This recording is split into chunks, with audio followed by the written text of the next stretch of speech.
অবশ্যই কমেন্ট বক্সে কমেন্ট আপনার মূল্যবান মন্তব্য জানিয়ে দিবেন। দর্শক এখন আমরা পরবর্তী একটা ভিডিও দেখবো, যেটাতে আমরা কিছু তথ্য আমরা জানতে পারবো। দর্শক চলুন আমরা সেই ভিডিওটি বিস্তারিত দেখে আসি।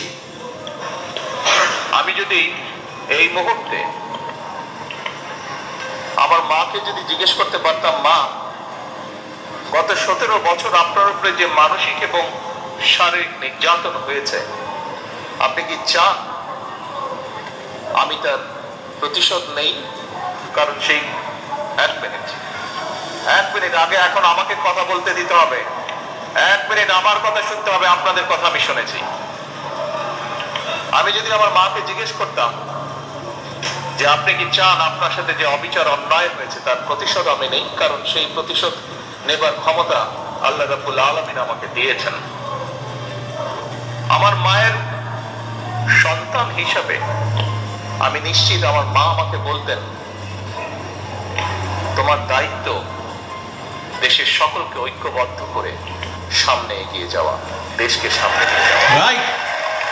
রাইট খালেদা জিয়া আমার খুব ভালো ছিল, করতে পারতাম যে তুমি আবশ্যিক কি চাও? নেত্রী ছিল, হিংসা ছিল তোমার না, সাথে আমলিক সন্ত্রাস হিংসা করে যেভাবে খালেদা জিয়াকে মেরে ফেলেছে, ছেলে দেওয়া হয়েছে, অন্য অফিসার ভাবে যারা এর জন্য দায়ী অন্যায় করেছে, জেল খাটাইছে, দুনিয়া থেকে বিদায় করে দিছে এই ইন্ডিয়া মিলি চিকিৎসকের মধ্যে।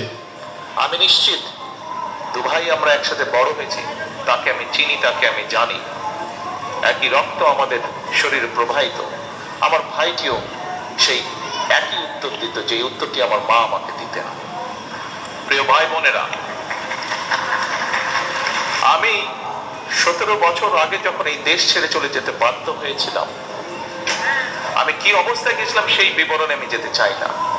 তবে যখন আমি চলে যাই তখন আমার বহু সহকর্মীকে আমি দেখে গিয়েছিলাম। 17 বছর পরে যখন দেশে ফিরে আসার সৌভাগ্য হয়েছে, আমি ফিরে এসে আমার অনেক সহকর্মীকে পাইনি। আমি জুলাই আন্দোলনের আগেও আমার বহু সহকর্মীকে দেখেছিলাম, ছাত্রদল সহ আমার বিএনপি সহ আমার দলের বহু নেতাকর্মী, বহু সহকর্মীকে দেখেছিলাম, যাদেরকে 5ই আগস্টের পরে আমি আর পাইনি, কারণ তারা পৃথিবীতে নেই। তাদেরকে মেরে ফেলেছে খুনি হাসিনা। এদের পরিবর্তে আমলিক ও এনটিএ সন্ত্রাস ঢুকে দিছে বিএনপির ভিতরে। এদেরকে সাইজ করুন, তার প্রমাণ না আপনারা থাকতে দিবে না, গুলি করে হত্যা করবে এই আপনার দলের লোকে। এদেরকে সাইজ করুন, আমলিক দল, এনডিআর দল, এদেরকে সাইজ করুন। তখন আমার বহু সহকর্মীকে দেখে গিয়ে